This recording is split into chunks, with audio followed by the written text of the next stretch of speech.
اور اقبال کہتے ہیں غیرت ہے بڑی چیز جہان تگ و دو میں، پہناتی ہے یہ فقر کو تاج سردارا۔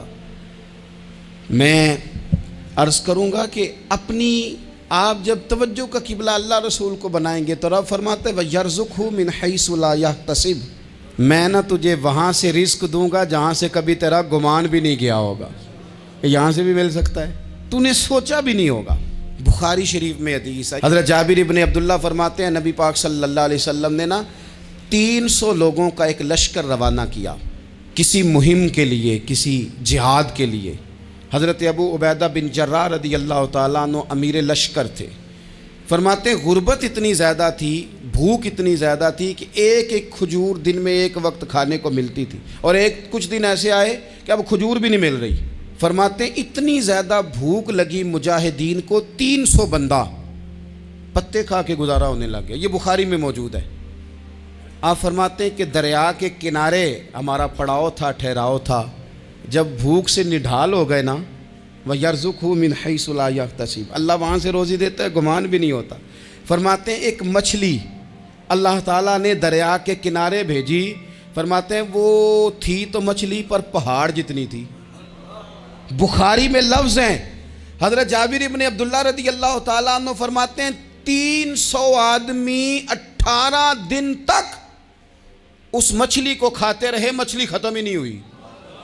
مچھلیاں نہیں، مچھلی کہتے ہیں 18 دن 300 بندہ کھاتا رہا، مچھلی ختم ہی نہیں ہوئی۔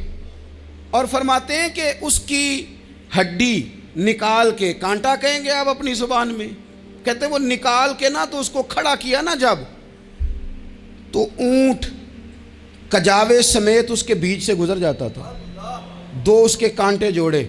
فرماتے ہیں وہ اس کا گوشت ہم کھاتے تھے اور اس کی چربی بطور تیل کے ہم جسموں پہ ملتے تھے، بیماروں کو اس سے سکون آتا تھا، تندرستی شفا ہوتی تھی۔ فرماتے ہیں ہم کھایا بھی ہم نے، اور کچھ لے کے ہم مدینے بھی گئے، اور قربان جائیں نبی پاک نے بھی اس میں سے کھایا۔ ہم نے عرض کی حضور یہ معمہ کیا ہے، یہ ماجرا کیا ہے؟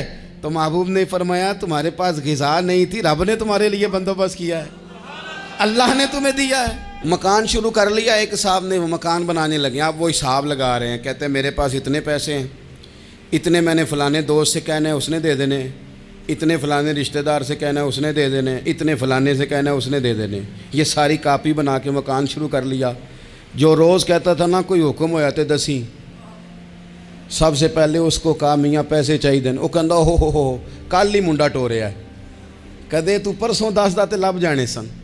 میں آپ کو اپنے تجربے کی بات بتا رہا ہوں۔ جن لوگوں کا خیال ہوتا ہے نا کہ آپ سٹارٹ کریں فلانا کام، ہم آپ کے ساتھ ہیں، اللہ کا ہی کوئی نظام ہے، وہ بالکل بھی نہیں ساتھ ہوتے۔ لیکن ایسا نہیں ہے کہ کوئی ساتھ نہیں ہوتا، اللہ تعالیٰ بڑے اسباب پیدا کرتا ہے، وہاں سے دیتا ہے جہاں سے گمان بھی۔ ہمارا یہ ذہن بن جاتا ہے ہم ساری اپنے حساب سے چلتے ہیں، اتنے رشتہ داروں سے، اتنے، کون آپ کے ساتھ چلے گا؟ سوال ہی نہیں پیدا ہوتا۔ یہ سارے کام چھوڑ کے سب سے پہلے 2 رکعتیں پڑھو، اپنے رب کی بارگاہ میں، رسول کائنات کی بارگاہ میں گزارشات اور استغاثے پیش کرو، وہاں سے خیر طلب کرو۔ دنیا دار کیا دیں گے، کیا دے سکتے ہیں، کیا حیثیت ہوتی ہے کسی؟ اللہ کہتا ہے وہاں سے دوں گا۔ تو جو اللہ مال دے وہ لینا چاہیے کہ رشتہ داروں کا مال دیکھنا چاہیے؟ جو اللہ دے وہ لینا چاہیے کہ سیٹھوں نوابوں کی جیبیں دیکھنی چاہیے؟ جو اللہ دے وہ قبول کرنا چاہیے یا دیکھنا چاہیے کون سا آدمی کہاں پہنچ گیا؟ چھوڑو، اپنی مٹی پہ چلنے کا سلیقہ سیکھو۔ کسی کے سنگ مرمر پہ چلو گے تو پھسل جاؤ گے، پھسل جا۔ اس پر ایک اور بات عرض کر دوں، صحیح بخاری سے، مسلم سے ایک اور بات۔ کچھ چیزیں ایسی ہیں جن سے اللہ کی مدد آتی ہے، مدد ملتی ہے۔ ایک چیز ان میں سے ایسی ہے جس سے بہت مدد نازل ہوتی، وہ ہے کہ جب رب آپ کو دے نا تو پھر آپ بھی اس کے رستے میں دیں، پھر مدد آتی ہے، پھر اور آتا ہے۔ بخاری مسلم میں حدیث ہے، یہ زیادہ ہی توجہ طلب امر ہے، اس پر آپ غور کریں گے۔ حضرت ابو ہریرہ فرماتے ہیں کہ نبی پاک علیہ السلام نے فرمایا ایک شخص نے بادلوں کے اندر سے آواز سنی کہ فلاں آدمی کا کھیت اور باغ خشک ہو گیا ہے، وہاں برسو اور اس کے کھیت کو سیراب کرو۔ وہ بڑا حیران ہوا کہ بادل سے آواز آ رہی۔ پھر اس نے دیکھا کہ ایک پہاڑی پر بارش ہوئی، وہ بادل وہاں برسا، پھر نالیوں سے ہوتا ہوا پانی ایک طرف چلا تو جس نے آواز سنی تھی حضور بیان کر رہے ہیں، وہ بھی پیچھے پیچھے چلا کہ پانی کدھر جا رہا ہے۔ اس نے جا کے دیکھا کہ ایک مقام پہ ایک باغ کو وہ پانی لگ رہا ہے اور ایک آدمی وہ پانی لگا رہا ہے۔ اس نے اس سے پوچھا تیرا نام کیا ہے؟ اس نے کہا کیوں؟ کہنے لگا بتا نا۔ اس نے نام بتایا تو کہنے لگا یہی تو وہ نام ہے جو میں نے بادلوں کے اندر سے سنا ہے کہ فلاں کے کھیت کو پانی دے دو۔ اس نے کہا یار تو کیا عمل کرتا ہے کہ اسپیشل تیرے لیے بارش برسے؟ یہ بخاری پڑھ رہا ہوں، سیاستہ سے حدیث عرض کر رہا ہوں۔ اس سے پوچھا تو کیا کام کرتا ہے کہ جناب اللہ تبارک و تعالیٰ کا حکم کرم آیا کہ خاص تیرے لیے پانی برسے اور تیرے کھیت کو سیراب کرے؟ تو اس نے کہا چھوٹا ذمہ دار ہوں، پر جب فصل اگتی ہے تو 3 حصے کرتا ہوں، ایک حصہ اپنے بال بچوں پہ بہن بھائیوں پہ خرچ کرتا ہوں، ایک حصہ پورا، اور ایک حصہ دوبارہ کاشتکاری پہ لگاتا ہوں، اور تیسرا حصہ خالص میں نے مسکینوں، یتیموں اور غریبوں کے لیے رکھا ہوا ہے۔ وہ جو تیسرا حصہ اللہ کرے آپ سمجھیں، وہ رب کے بندوں پہ تیسرا حصہ خرچ کرتا ہے نا، تو کریم مالک نے فرمایا جہاں سے غریب کا حصہ جاتا ہے وہ کھیت خشک نہیں رہنا چاہیے، وہ جہاں سے مسکین روٹی کھاتے ہیں وہ خشک نہ رہے، جہاں سے یتیموں کو کچھ آتا ہے کہیں اس کی فصل رہ نہ جائے۔ میں اور آپ بھی اگر اپنے مال میں مسکینوں، یتیموں، غریبوں کے حصے رکھ لیں گے تو فصلیں خشک نہیں رہیں گی، ان کے اندر تازگی آئے گی، نور آئے گا، کرم آئے گا، خاص کر خدا کی رحمت برسے گی۔ مدد اللہ سے چاہیں، اپنی توجہات کا مرکز رب رسول کی ذات کو بنائیں، پھر آپ محسوس کریں گے کہ بڑی جلدی اللہ تعالیٰ کی مدد آنے لگی ہے۔ کبھی آپ صرف کہہ دیں نا میرا رب میرے ساتھ ہے، اس لفظ میں اتنی طاقت ہے کہ دشمن ویسے زیر ہو جاتا ہے۔ زندگی میں کسی سے بھی لڑائی ہو اچھی طرح سوچ لیں کہ اللہ اس طرف ہے یا اس طرف ہے۔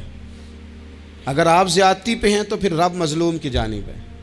اگر اللہ کی مدد آپ کے ساتھ ہے تو دنیا کی کوئی طاقت آپ کو گرا نہیں سکتی، اور اگر آپ مظلوم کے مقابلے میں ظالم بن کے آپ کھڑے ہو گئے ہیں اور آپ نے رویہ وہ اختیار کیا ہے کہ جس میں مدد نہیں آئے گی، تو پھر یاد رکھ لیں کہ آپ کوئی بھی ہیں، کہاں بھی ہیں، آپ کمزور ہیں۔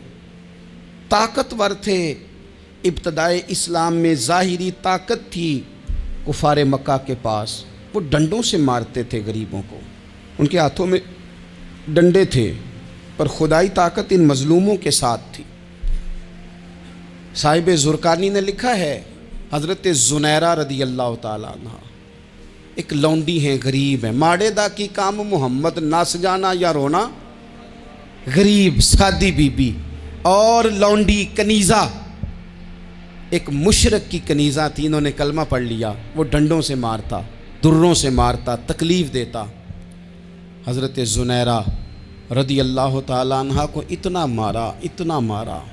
اب آپ ایک اور پہلو پر بھی غور کریں، مار بھی پڑ رہی ہے پر خدا ادھر ہی ہے، اللہ کی مدد ادھر ہی ہے۔ رب کہتا ہے کہ پہلے تو صبر کرنا، ان اللہ مع الصابرین، تو صبر کرے گا تو پھر رب کی معیت ملے گی، ذرا ٹھہرنا، تو تھوڑا ڈٹنا۔ ان الذین قالوا ربنا اللہ ثم استقاموا تتنزل علیہم الملائکہ، تو کہے اللہ میرا رب ہے، پھر تو پہلے ڈٹ، پہلے تو نے ڈٹنا ہے۔ ثم استقاموا، جو ڈٹ گیا، تتنزل علیہم الملائکہ، ڈٹنے والے کے لیے مدد آتی، پہلے تھوڑا ٹھہرنا پڑتا ہے، پہلے تھوڑا صبر کرنا پڑتا ہے، حوصلہ کرنا پڑتا، اس کے بعد مدد آتی۔ مار پڑ رہی ہے، مارا جا رہا ہے حضرت زنیرہ کو، ان کا مالک جو ہے ظاہری آقا وہ مار رہا ہے، یہ کنیزہ ہے، اتنا مارا اتنا مارا، ان کی بینائی چلی گئی، نظر آنا بند ہو گیا۔ ابو جہل آیا اور کہنے لگا زنیرہ دیکھا نا ہمارے بت تیری آنکھیں لے گئے، معاذ اللہ، لات و منات ہمارے بتوں نے تجھے اندھا کر دیا۔ اب ایسا نہیں ہے کہ بی بی روتی جا رہی ہے، روتی جا رہی ہے، مایوسی مایوسی، معاذ اللہ، پریشانی، غریبی بڑی ہے، پوچھنے والا کوئی نہیں، یہ باتیں نہیں۔ کیا جملے ہیں خاتون کے، کیا لفظ ہیں۔ ابو جہل نے تنزیہ کہا، معاذ اللہ، کہنے لگا دیکھا نا ہمارے بتوں نے تجھے اندھا کر دیا۔ تو جناب زنیرہ آنکھوں کی بینائی گئی ہے، رات کو گئی ہے، دکھ ابھی تازہ ہے، لیکن اللہ پہ جو توکل ہے، اپنے مالک سے جو رشتہ ہے، وہ اتنا مضبوط ہے، اتنا طاقتور ہے، اس میں اتنی گہرائی ہے کہ حضرت زنیرہ بول کے نا اتنی قوت سے بولی، اتنی طاقت سے بولی کہ پورے کفر پر لرزہ طاری ہو گیا۔ فرمانے لگی تمہارے بتوں کی کیا اوقات ہے کہ وہ میری بینائی لے جائیں؟ یہ میری رب کی حکمت کا تقاضا ہے۔ جب تک اس نے چاہا زنیرہ دیکھتی رہی، اور جب اس نے چاہا زنیرہ کی آنکھوں کی بینائی چلی گئی، اور اگر وہ چاہے گا نا تو بینائی واپس بھی کر دے گا۔ اگر ہو ذوق یقین پیدا تو کٹ جاتی ہیں زنجیریں، اگر وہ چاہے گا تو بینائی آ بھی جائے گی۔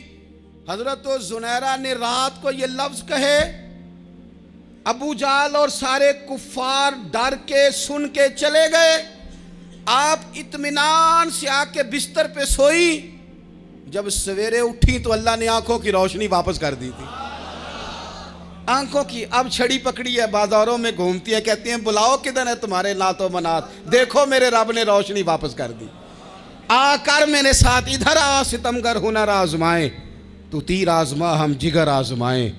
بیمار لوگوں یاد رکھو، کہہ دیا ڈاکٹر نے کہ تو بڑا بیمار ہے، تو بڑا کمزور ہے، یہ ہو گیا وہ ہو گیا، تو ڈاکٹر اپنے علم کے مطابق بات کر رہا ہے، ہوگا تو وہ جو میرا رب چاہے گا۔ کمزور ہو جانا، پریشان ہو جانا، تکلیف میں آ جانا، پتہ نہیں بات ہو گئی ہے تو جانے کیا ہو جائے گا۔ اپنی زندگی کے اندر اپنے رب سے رشتہ مضبوط کریں، رسول کائنات سے رشتہ مضبوط کریں، اللہ والوں سے رشتہ مضبوط کریں۔ حضرت زنیرہ نے پیغام دیا کہ زندگی میں جو جینا چاہتے ہیں تو وہ رب کا نام لے کے جی سکتے ہیں، جو اپنی زندگی میں خوشیاں دیکھنا چاہتے ہیں تو رسول اللہ کے نام پر خوشیاں دیکھی جا سکتی ہیں۔ توکل کی بنیاد پر بندہ خوشیاں لے سکتا ہے، اور اگر انسان میں توکل نہیں ہے تو پھر وہ اس کالے جادو سے بھی ڈر رہا ہے، وہ نیلے سے بھی ڈر رہا ہے، وہ پیلے سے بھی ڈر رہا ہے، وہ فلانے سے بھی ڈر رہا ہے، وہ میرے خلاف فلانا رشتہ دار سازش کر رہا ہے تو ڈر رہا ہے، فلانا میرے بارے میں یہ کر رہا ہے تو ڈر رہا ہے، وہ پتہ نہیں دنیا ادھر ہو جائے گی تو کیا ہو جائے گا، اٹھ باندھ کمر کیوں ڈرتا ہے، پھر دیکھ خدا کیا کرتا ہے۔ تو اس ساری گفتگو کا نچوڑ آپ کو یہ عرض کیا ہے، سب سے پہلے تو یہ کہ میدانوں میں مدد بھی اللہ کی، رزق میں مدد بھی اللہ کی، فصلیں خشک ہوں تو مدد پھر بھی اللہ کرے، تو پھر ساری مدد، اور اگر انسان بیمار ہو تو پھر بھی مدد اللہ کی۔ تو اپنے اللہ کی جانب توجہ کو بڑھائیں، آپ اللہ سے مدد کے سوالی بنیں۔